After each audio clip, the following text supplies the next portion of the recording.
Thank you very much, Miriam and Kiki, for inviting me to participate in the panel. Also thank you to Catherine, of course, as always, for being always there to support all of these activities and exhibitions that help to dynamize, the city so much. And also I'm pleased to meet in this occasion my co-panelists here.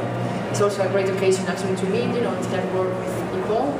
We could have been working together, in the same direction, in the same city, and we still haven't known each other. So it's really great to have occasions like that to initiate and to establish a dialogue. I haven't really prepared. Basically, the purpose of this panel is just to present perhaps a bit what we have been doing in our institutions, and also perhaps add some notes or questions to the current state of affairs, and then perhaps just pass on to you, and we can have a discussion with also all of you present here, of course. I brought with me, Catherine very well presented, the tradition, the intention of Tate Modern when it opened in 2001. Of course, the key vision of Tate Modern was to focus on international art, presenting the work of international artists in London.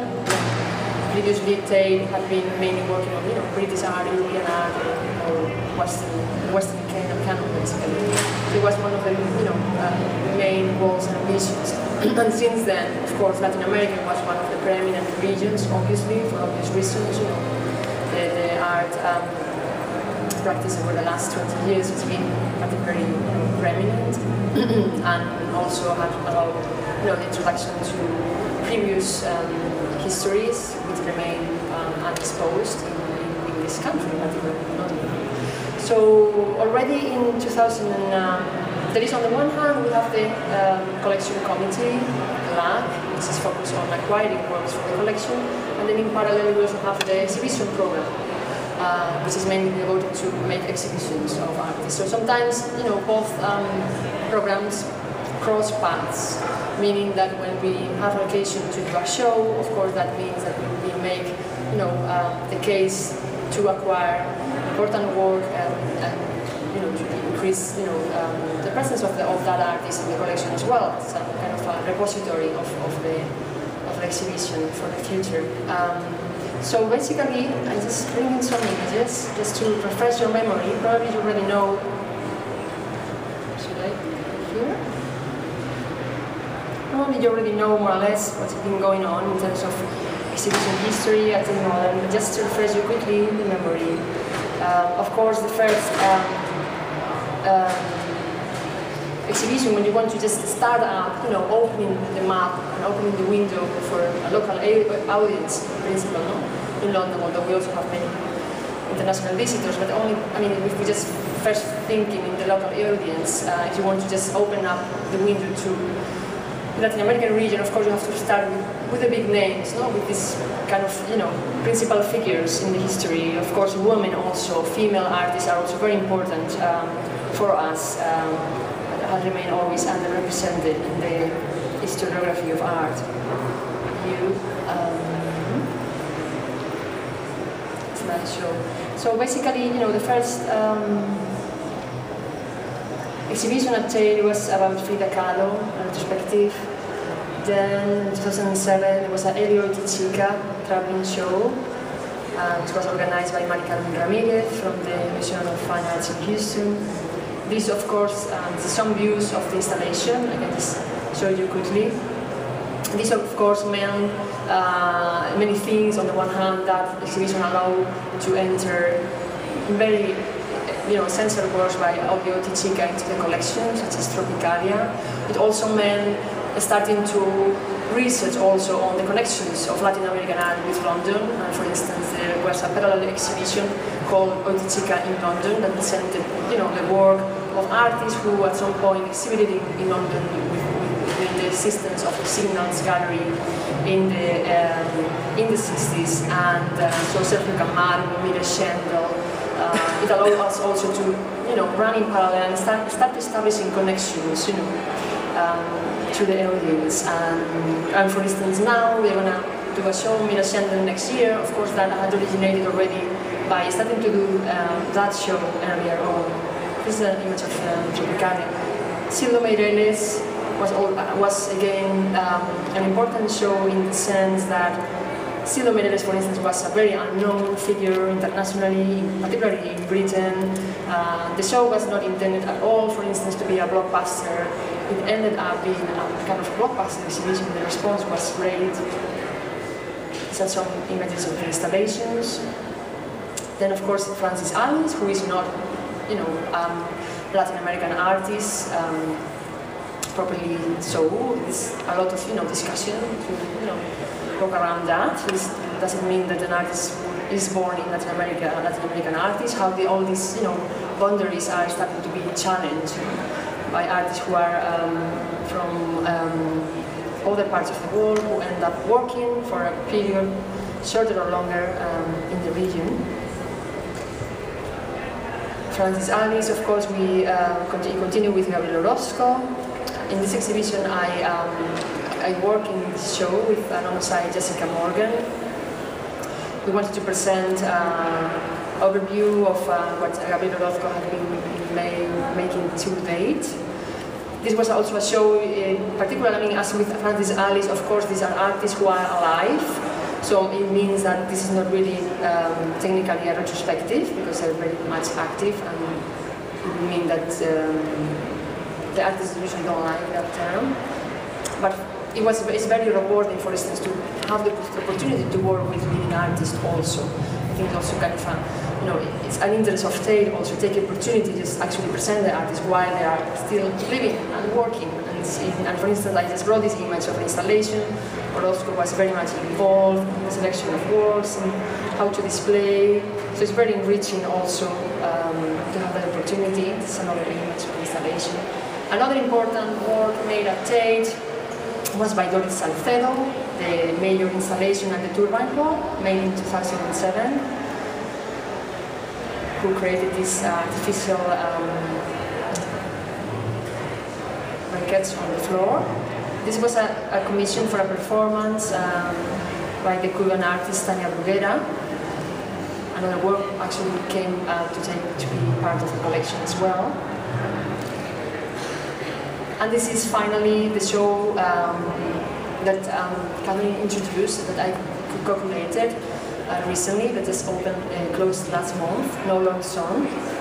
This is another case. I mean, on the one hand, Tate has, a program that focuses on showcasing the work of major, figures who are already established, right? And in parallel, we have been having, since 2004, the Level 2 Gallery, which is meant to showcase and present the work of emerging artists or recently established artists that had ever had an exposure in London either. So it's again an occasion to bring in active artists who are based in other areas of the world. This show was also very important in the sense that it meant the first time that we at Tate collaborate with an institution who is based in the region. In this case, was the Sala de Arte Público Siqueiros in Mexico City.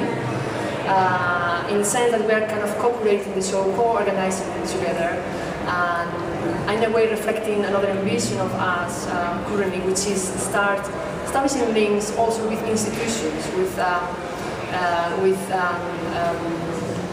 not only with artists, just bringing in artists to the city and to present their work, but also to establish, more long-term relationships and partnerships with institutions based in the area, organize exhibitions together. This is very mutually beneficial in the sense that we are not only sharing resources, sharing budgets, which is very, convenient, but also means that we're sharing expertise. We are sharing also different approaches, to the same issues. So it's particularly enriching. Okay, thank you, Miriam, for the reminder. I should just hurry up. These are other images of the show. Basically, just to finish up and just make a summary, these were 4 artists: Teresa Margolles from Mexico, Tercero Quinto from Mexico, Cynthia Marcela from Brazil, and David Finji from Peru. But the show was not intended to really be, it was not really a thematic show per se, it was not either a Latin American show per se, meaning that it was not labeled as a Latin American show. It was really the issue that the artists were from Latin America that made it look like this, but it was really not kind of an intention. It didn't want to be a group show based on geocultural representation, if you wish. And for that, for example, I remember the text that Cuauhtémoc Medina wrote on the occasion of the show he organized in the South London Gallery in 2002, which was titled, if you saw that, 20 Million Mexicans Can Be Wrong. And I remember that in that text he particularly pointed the question of how the traditional dichotomy of metropolitan and peripheries have been complicated, and that the group shows no longer means that have to be based on geocultural representation. You know, it's something that's been already challenged. So I just wanted to raise just another note of question, just to continue on later if we can. And that's all for me. So as you want to.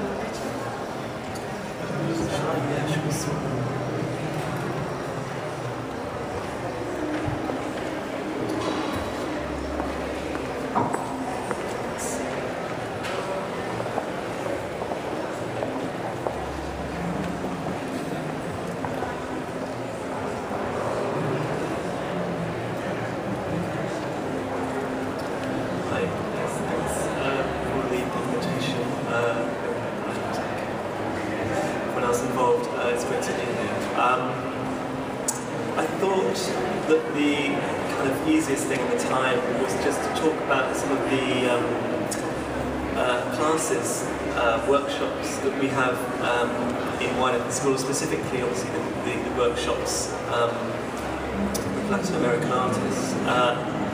And it was quite interesting just kind of going through and compiling this. As you may know, the project Wine at the School, which opens on Monday, I've literally paired it over here, I'm going to pair it back again afterwards, is a very unique project in which the Hayward Gallery for a temporary duration of a month, turns into kind of learning experiment school run by artists, essentially, or at least where the curriculum is designed and delivered by artists. And this term Wide Open School is interesting because,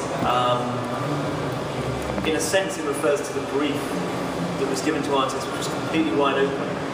And so what's interesting is the kind of diversity of ideas that come back to this very open brief, to something that a lot of artists don't necessarily, you know, it's a new thing for a lot of people who are offered more, you know, they might just be making work, sculptures, etc.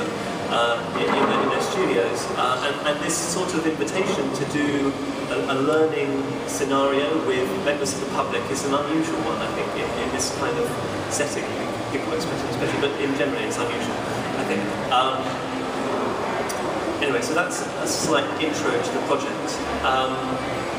And I thought I'd bookend this talk by referring to two artists which I've had a longer relationship with, having sort of started out doing projects with them in Psycho Buildings, which was the first exhibition, as was mentioned earlier, that I began my time at Hayward. And that was that had a representation quite a lot. I was thinking again of Latin American art. You had Los Carpinteros in that as well, and you've got the two artists, Tom Saraceno, which I'll speak about, and first of all Ernesto Neto. There he is. Ernesto has had quite a relationship with Hayward recently. A wonderful artist to work with, extremely charismatic, and this is him in one of the pieces that was in his solo show a few years ago, The Edge of the World, which you may have seen. But I worked on this piece here, which went through a number of name changes, but the one in the catalogue is